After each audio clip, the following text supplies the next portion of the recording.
Plants have a purpose, and knowing why you are planting will help you with what tree to plant in your specific situation. After doing a site review and a site analysis, we found that this part of the lawn is prolonged wet and has a little bit of a drainage issue. So when we went to the nursery, we wanted to pick a plant that was good for wet conditions. So we chose this river birch, which is a containerized grown tree, and we're going to plant that here today. Buried utilities are everywhere, and digging without knowing the location of underground wires and pipes can be dangerous and costly. Call 811 before you put a shovel in the ground. The planting hole is a tree's home for its lifetime, so digging for proper depth and width is important. 1 to 1.5 times the ball width is plenty for establishment. Current research indicates that hole width is not nearly as critical as depth. Now that's another story. Excessive planting depth has been found to be one of the most critical errors during the installation process. There are some key indicators to help with finding the proper depth. First, be sure to find the root flare. This is located at the soil level and gives rise to the root system below.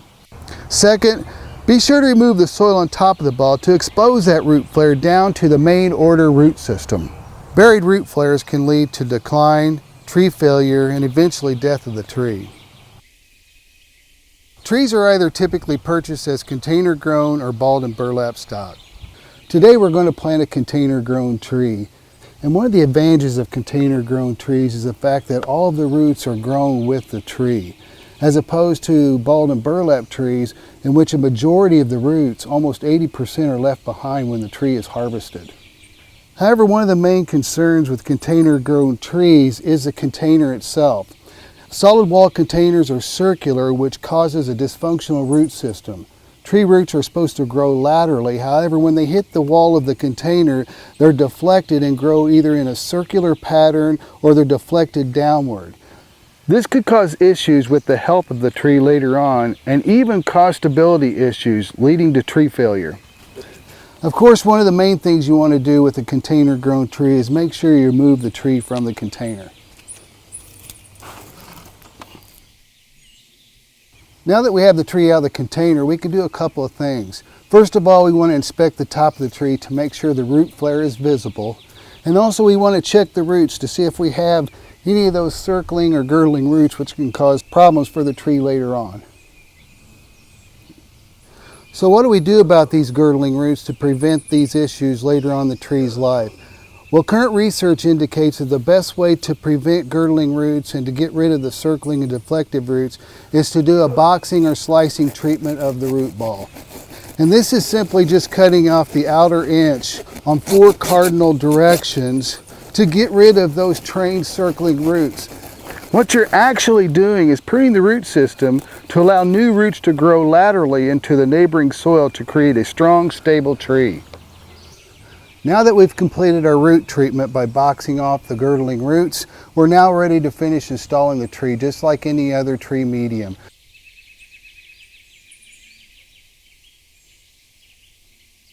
Backfill the tree using native soils, that which came right out of the planting pit that you just dug. Amendments aren't recommended and they actually could slow establishment. Also, never fertilize a newly planted tree. It's best to wait at least a year before you apply any fertilizer. One of the finishing touches of planting a tree, of course, is adding some mulch.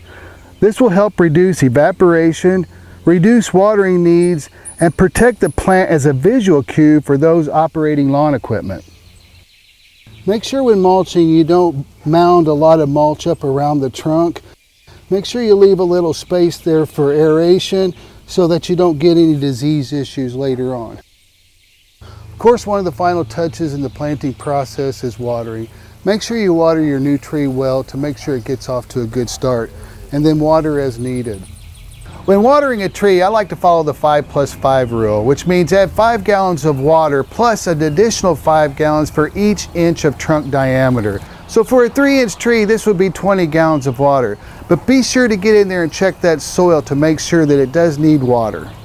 Never water without first going in there and checking the soil to be sure that it is dry. We've just planted a container grown tree. Now we're going to move to a balled and burlap tree. The protocols are about the same, but there's a few distinct differences.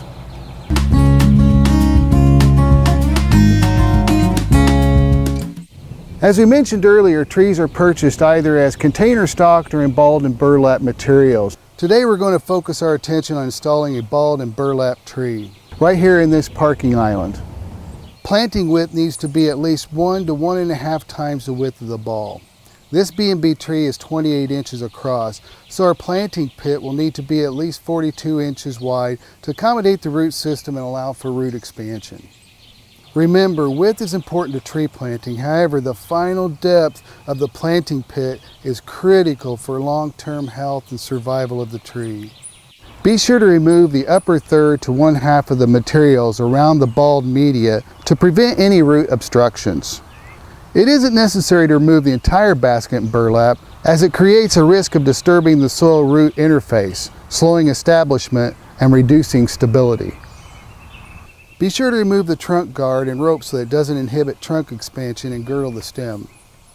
Now we're ready to finish installing the tree, and it's pretty much like any other medium, whether it's container grown or balled and burlap. Now let's place the plant in the pit and position it straight and true in its new home. Again, we want to make sure that the root flare is exposed for the final grade of the tree. And as you can see here, our root flare in the top of our ball is exactly perfectly in line with the existing grade. So it looks like we had the proper depth for this particular tree.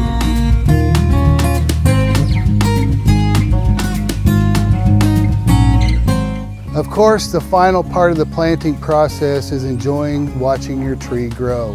Be sure to monitor its condition. Check for yellowing leaves, any premature leaf drop, or anything that's abnormal for its growth.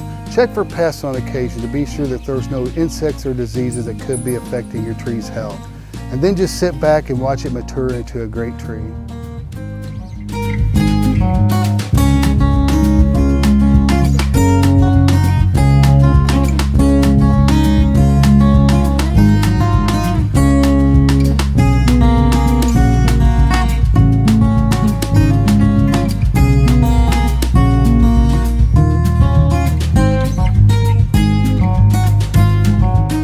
This certainly isn't all there is to tree planting, so if you would like more information, go to the education store and download the publication Tree Installation, Process and Practices.